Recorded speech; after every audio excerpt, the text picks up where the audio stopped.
Welcome to CLC judicial. आज का ये स्पेशल वीडियो है और आप लोगों के रिक्वेस्ट पे बनाया गया है। आप में से बहुत सारे स्टूडेंट्स ने मुझसे रिक्वेस्ट किया, मैसेज किया कि बिहार APO 2022 के लिए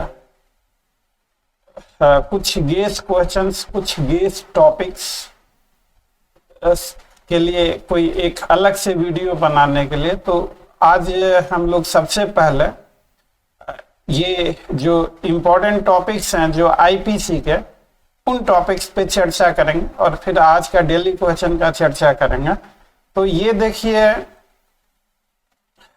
जो BPSC का जो ऑफिशियल एडवर्टीजमेंट है, जिसमें वो उन्होंने दिया है कि क्वेश्चन किस तरीके का होगा और किस लेवल का होगा। तो ये देखिए,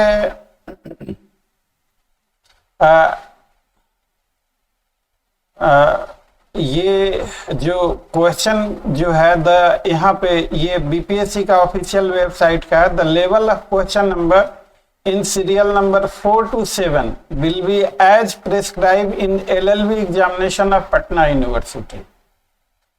तो पॉइंट इज दिस कि पटना यूनिवर्सिटी का LLB का जो सिलेबस है, जो बिहार APO में जैसे IPC, CRPC और एविडेंस, अगर पटना यूनिवर्सिटी के सिलेबस को, बहुत छोटा सिलेबस है, बहुत कम समय में हो सकता है और ये आपके लिए एक अच्छी बात है कि कम समय में ये कवर किया जा सकता और एग्जाम में अच्छे मार्क्स हासिल किए जा सकते हैं। This is possible, 100% possible. तो देखिए, ये ऑफिशियल वेबसाइट है और ये ऑफिशियल एडवर्टीजमेंट है। ये BPSC का जो गजट से जो निकला है, वो ये हिंदी में लिखा हुआ और यही इंग्लिश में, दोनों ऑफिशियल BPSC के ऑफिशियल वेबसाइट पे जाकर आप इसे चेक कर सकते हैं कि इन्होंने खुद कहा है कि जो लेवल ऑफ एग्जामिनेशन होगा BPSC के जो APO मेंस 2022 का, वो पटना यूनिवर्सिटी के LLB सिलेबस पे बेस्ड होगा। तो अब हम लोग, आप एक काम कीजिए, गूगल पे पटना यूनिवर्सिटी टाइप कीजिए। पटना यूनिवर्सिटी का पटना लॉ कॉलेज आएगा और पटना लॉ कॉलेज के वेबसाइट पे जाइए।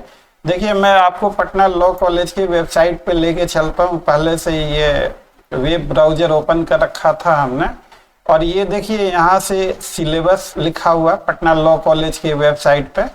यहाँ सिलेबस पे क्लिक किया हमने, ये आ गया सिलेबस। अब देखिए, सेमेस्टर 1 और 2 में ये पटना लॉ कॉलेज का है और ये देखिए सिलेबस। ये इनका सेमेस्टर 1 3 ईयर कोर्स है, 6 सेमेस्टर्स हैं इनके। तो हम लोग LLB फर्स्ट ईयर में law of crime Indian penal code है, तो देखते हैं इंडियन पीनल कोड का क्या सिलेबस है। और ये कॉन्ट्रैक्ट का सिलेबस है, कॉन्स्टिट्यूशनल, ये इंडियन पीनल कोड का सिलेबस है। तो जो हमने गेस क्वेश्चंस बनाए हैं, तो गेस क्वेश्चंस हमारे नहीं हैं। ये गेस क्वेश्चंस पटना यूनिवर्सिटी के सिलेबस पे बेस्ड हैं। थोड़ा बहुत मैंने अपने एक्सपीरियंस, अपने नॉलेज से थोड़ी बहुत हल्की हल्की कहीं इनपुट इसमें हमने दिया है। अब जैसे मैं आपके सामने, ये पटना यूनिवर्सिटी का syllabus, definition and nature of crime, ये मिस्टेक, नेसेसिटी, इन्फेंसी, आप खुद भी इसको डाउनलोड कर सकते हैं, इसको नोट डाउन कर सकते हैं। और ये offences against state public tranquility, sedition, rioting, affray, ये सारी चीजें हैं। तो इन्हीं चीजों को हमने टाइप कर रखा है आपके लिए। कोई अलग से स्पेशल हम लोगों ने नहीं कुछ किया है इसमें, और I just show it to you. इस तरीके से ये देखिए, अगर आप सही रास्ते में, सही रास्ता अगर आपने अख्तियार किया है तो सफलता के चांस बढ़ जाते हैं। IPC में सेक्शन 1 से लेके 511 तक है और ये बड़ा डिफिकल्ट है। जो चीज आपके सिलेबस में नहीं है, तो इस समय उन चीजों पे अगर आप टाइम वेस्ट करेंगे, आउट ऑफ सिलेबस जाएंगे, तो मैं नहीं समझता कि वो कोई समझदारी होगी। आपको सिलेबस पे बिल्कुल कन्फाइन रखना है। सिलेबस ये लिख के आप अपने स्टडी रूम में चिपका दें दीवार पे, वो बेहतर होगा। दीवारें थोड़ी खराब होगी, बाद में ठीक करा लीजिएगा जब क्वालिफाई कर जाए। तो सिलेबस हमेशा ध्यान में रखिए। हमारे आईपीसी सीरीज चलाने का मतलब ये है कि हमारे ग्रुप में, सीएलसी ग्रुप में अराउंड 3000 प्लस स्टूडेंट्स हैं। कोई नेशनल लॉ स्कूल बेंगलोर से, कोई नलसाड़ से, सीएनएलयू से, हर ऑल ओवर इंडिया से स्टूडेंट्स हैं। तो मेरे लिए प्रैक्टिकली बिहार एपीओ के लिए अलग से आईपीसी सीरीज, यूपी एपीओ के लिए अलग से IPC series, MP judicial services के लिए अलग से आईपीसी सीरीज, ये कर पाना प्रैक्टिकली पॉसिबल नहीं है यूट्यूब पर। तो आप इसमें ऐसा कर सकते हैं कि जो आईपीसी सीरीज है सीएलसी का, आप सिलेबस को सामने रखें और जो जो पार्ट आपके सिलेबस से मैच करता है, रेलिवेंट है, उनको सेलेक्ट, उन वीडियोज को सेलेक्ट कर लें, उन वीडियोज को देखें, अपनी किताबें खोल के थोड़ा बहुत आप रियाज कर लें। तो चलिए बात करते हैं general conditions constituting criminal liability. तो इसमें आप एक्टस रियस, मेंस रिया, और ये इससे आप कर लें। ये बहुत सिंपल टॉपिक है। Principle of strict liability into crime.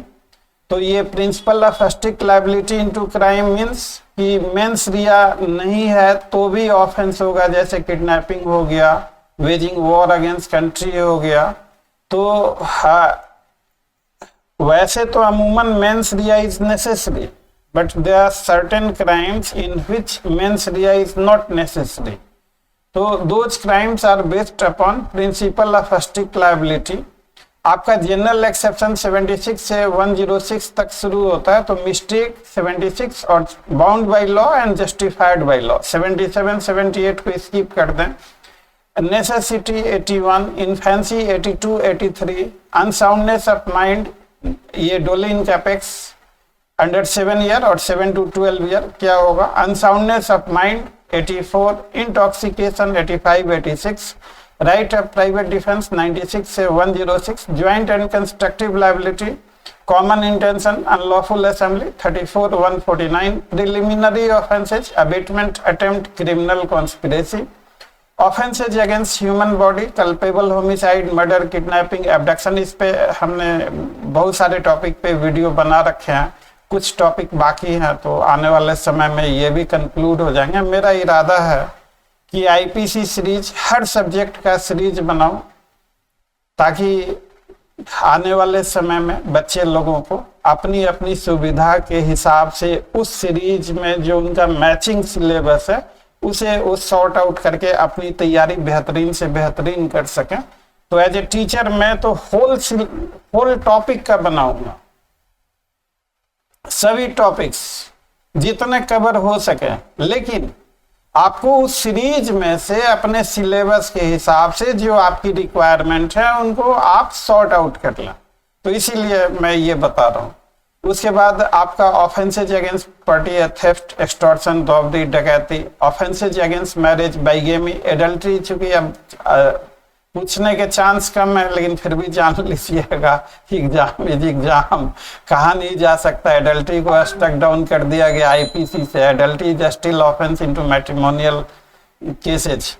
तो उसके बाद offences against state and public tranquility, उसके बाद sedition, rioting, affray, cruelty to married women section 498 essential ingredient, dowry death 304 B. और ये एक्सीडेंट वगैरह मैंने इसलिए लिखा है कि इनके सिलेबस में मैं आपको दिखाता हूं, ये आगे चल के कुछ वुमेन से संबंधित लॉ हैं और उसमें इन लोगों ने यहाँ पे इंक्लूड हुआ और कुछ टाइपो एरर्स हैं। और जस्ट मैं उस पेज पे आ रहा हूँ, आप ये देखें। पटना यूनिवर्सिटी का सिलेबस है, तो भाई आईपीसी पटना यूनिवर्सिटी के सिलेबस में आपको पढ़ना है। ये निकालते हैं यहाँ पे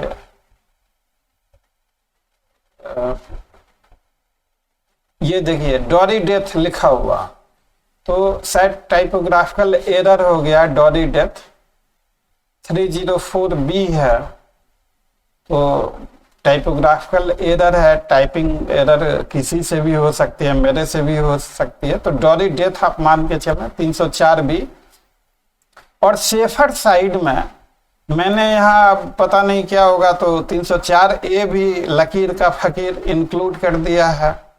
फिर आगे जो है आप देखें यहाँ पर इसमें जो और भी है रेप एंड सेक्सुअल असॉल्ट, इस तरीके के मुझे अभी हाँ law relating to rape sexual assault यहाँ पर लिखा हुआ है। तो ये सारी चीजें आप खुद भी ये वर्कआउट कर सकते हैं। मैंने इसमें कोई तीर नहीं मारा, हमने सिर्फ एग्जाम पॉइंट ऑफ व्यू से इन सिलेबस से इम्पोर्टेंट टॉपिक्स को लिया है और वो एक जगह लिख दिया है। और ये और भी आगे इसमें कुछ टीचिंग फैकल्टी हमारे स्टूडेंट्स भी हैं और मैं उनको इस चैनल के माध्यम से उनको बधाई देना चाहता हूँ। एक टीचर के लिए बहुत अच्छी बात है कि जब उनके स्टूडेंट्स लाइफ में आगे बढ़ें।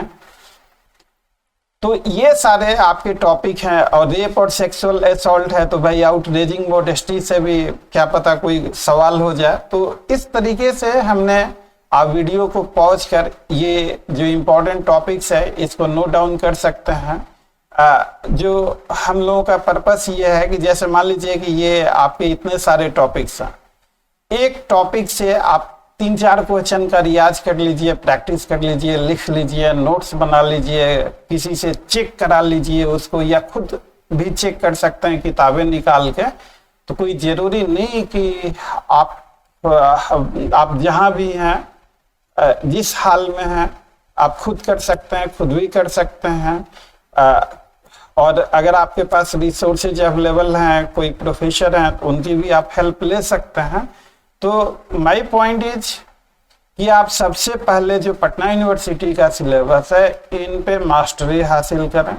इनमें आप ये खुद को एश्योर करें कि इनमें से कहीं से भी कोई भी क्वेश्चंस आए तो आप जरूर लिखेंगे। And I hope and believe कि ये आप अगर कर लेते हैं तो आप सभी क्वेश्चंस बहुत अच्छे तरीके से लिख सकते हैं कम से कम समय में। And this is the best way to start your preparation.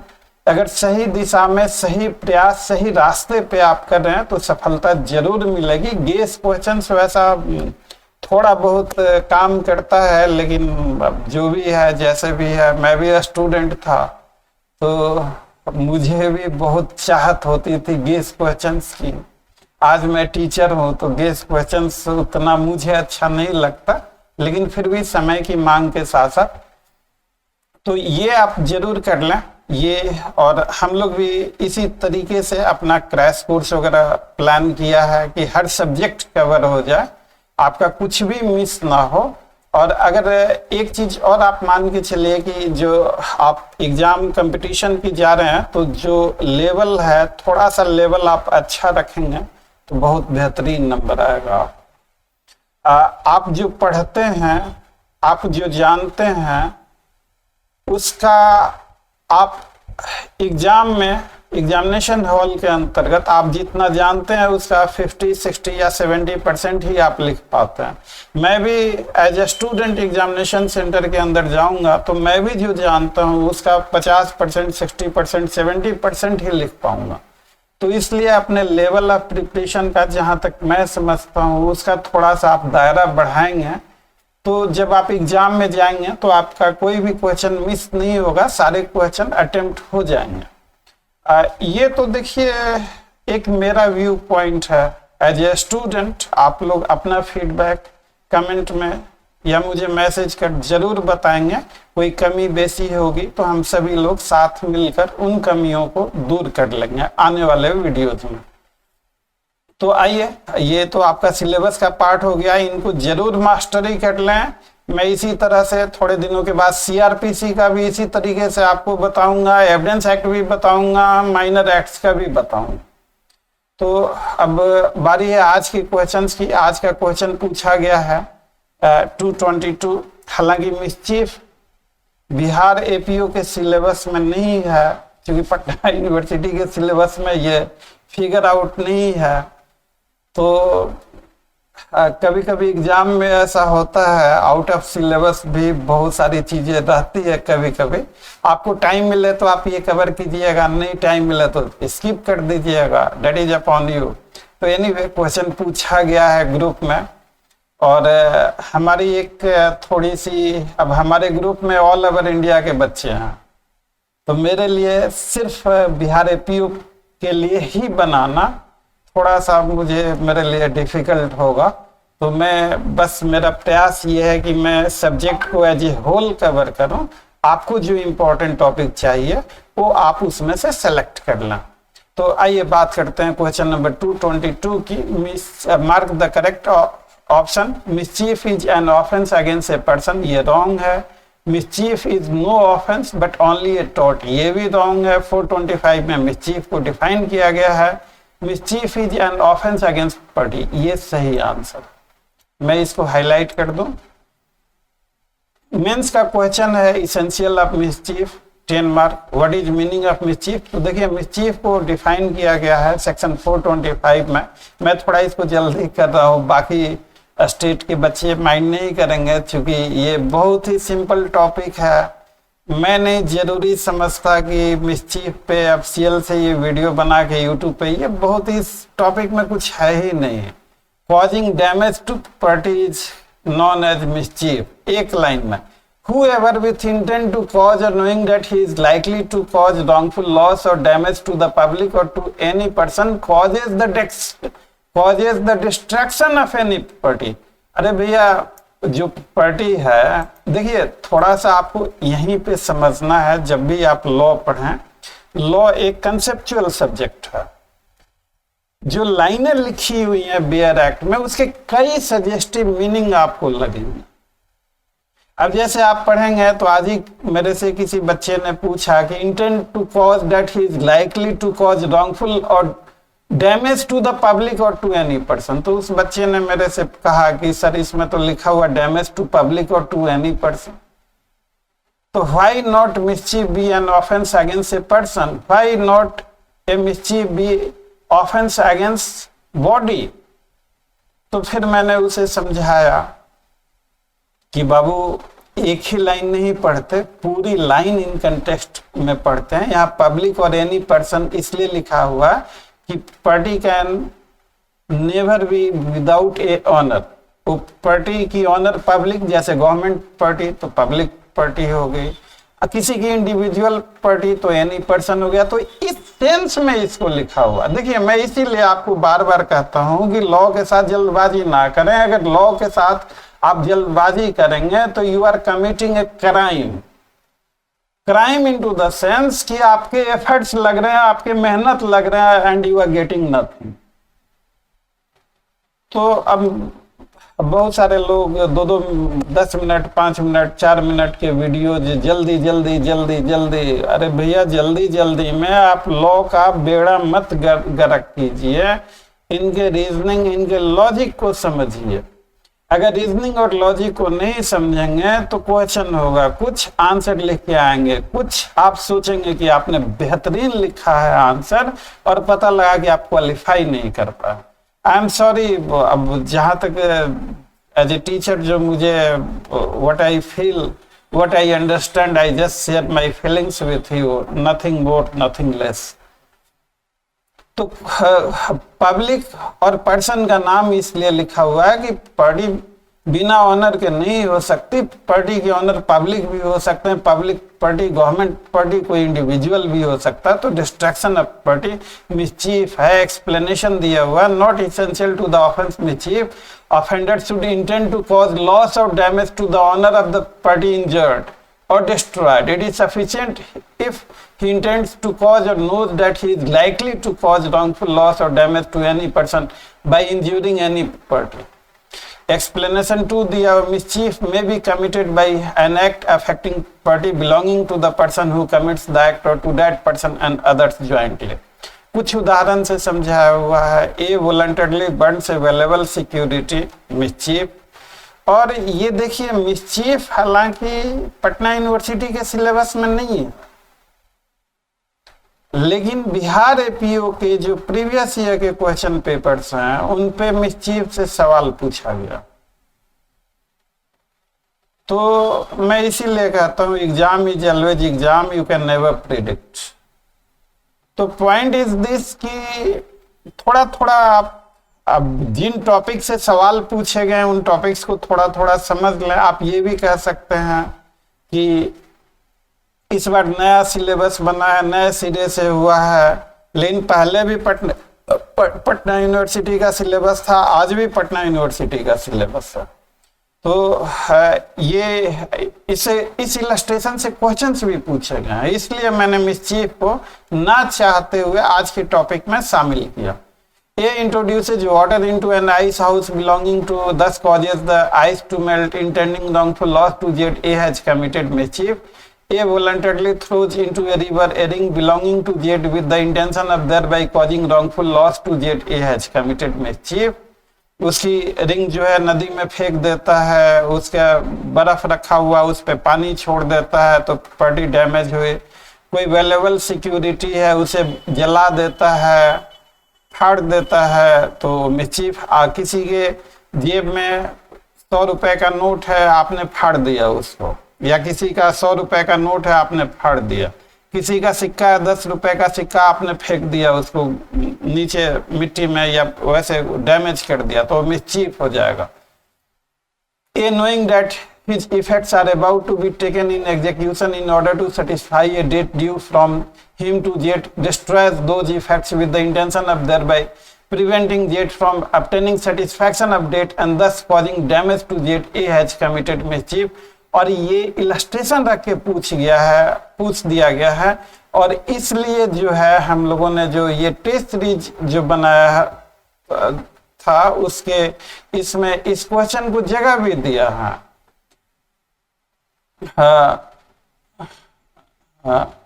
ये देखिए क्रिमिनल ट्रेस पास से हमने केवल नाम चेंज कर दिया है, राहुल और सुमन कर दिया है, और बस तो ये आप देखेंगे इन क्वेश्चंस में तो प्रीवियस ईयर में कुछ क्वेश्चंस इस तरीके से पूछे गए हैं। तो खैर एनीवे फिर आगे है a knowing that his effects are about to be taken in execute, ये तो हो गया। A having insured a sea voluntarily causes the same to be cast away with the intention of causing damage to the underwriters, तो कोई damage होगा mischief हो जाएगा। A causes a ship to be cast away intending thereby to cause damage to Z who has lent money on bottom D on the ship. A has committed mischief. A having joined party with Z in a horse shoots the horse intending thereby to cause wrongful loss, mischief हो जाएगा। A causes cattle to enter upon a field, मवेशी छोड़ देता है जानबूझ के, तो mischief हो जाएगा। ये हम लोगों के स्टाफ ने यहाँ पे ऐड कर दिया मटेरियल बनाते वक्त। खैर एनीवे वो क्रैश कोर्स तो चल ही रहा है हम लोगों का। तो और जो मिसचीफ है सेक्शन 425 से लेके 425 से लेके 440 तक, ये ऑफेंस ऑफ मिसचीफ 425 में मिसचीफ का डिफिनीशन दिया हुआ है और 426 में पनिशमेंट दिया हुआ है। और मिसचीफ जो है कई तरीके का है, एग्रेवेटेड फॉर्म ऑफ मिसचीफ है, और एग्रेवेटेड फॉर्म ऑफ मिसचीफ का डिस्क्रिप्शन सेक्शन 427 से लेके 440 तक है। और damage of property valued at ₹50 या अपवर्ड है 427 आपका हो जाएगा। Mischief in regard to animals 428 429 हो जाएगा। Mischief in regard to supply and public work 430 से लेके 434। Mischief by fire 435 436। Mischief in regard to docked vessel 437 438। Mischief in regard to any vessel with intent to steal section 439। और mischief with preparation for causing death, hurt और wrongful restraint और fear of such death, hurt और wrongful restraint section 440, उसमें punishment भी दिया हुआ है। तो देखिए द पॉइंट इज कि मिसचीफ नहीं है, चलिए पीछे पूछा गया, कोई जरूरी थोड़ा ही है कि इस बार भी पूछा जाएगा। आपको एट द एंड एक डिसीजन लेना है। मेरे होल सोल मेरा ये खासकर आज के वीडियो बनाने का पर्पस सिर्फ आप के सामने आपसे ये गुजारिश करना कि हमें क्या पढ़ना है और क्या नहीं पढ़ना, हमारे सिलेबस में क्या है और हमारे सिलेबस में क्या नहीं है। तो देखिए, स्मार्ट स्ट्रेटजी वही होती है एज पर द सिलेबस। आप आउट ऑफ सिलेबस जा रहे हैं, आप आउट ऑफ कंटेक्स्ट जा रहे हैं, तो मैं नहीं समझता कि डेट इज कोई अच्छी बात होगी। आप सिलेबस पे कन्फाइन करें, सिलेबस पे फोकस करें, सिलेबस को बेहतरीन तरीके से समझें।